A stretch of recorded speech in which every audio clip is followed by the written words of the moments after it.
參加完深圳大運會嘅香港代表團翻咗嚟啦，運動員就希望政府未來可以增加多啲嘅資源。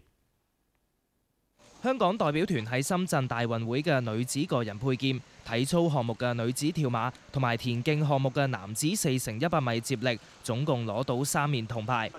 獎牌總數創咗新高。運動員希望成績能夠換嚟嘅係政府更多嘅支持。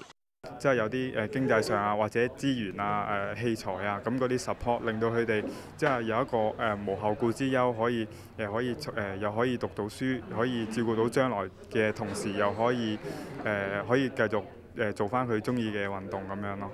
但係無論如何，選手都話獎項更加令自己確認選擇做運動員呢條路冇行錯。我覺得攞獎好重要，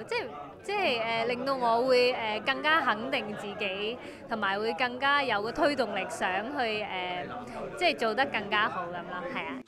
上屆香港憑韋漢娜喺游泳項目奪得2金，但係代表團認為雖然今年冇金牌落袋，但係獎牌數目係歷年最多嘅一屆，同樣令人鼓舞。而家在座呢啲獎牌嘅運動員呢，全部都喺香港讀大學，喺香港訓練。咁呢個亦都顯示到我哋香港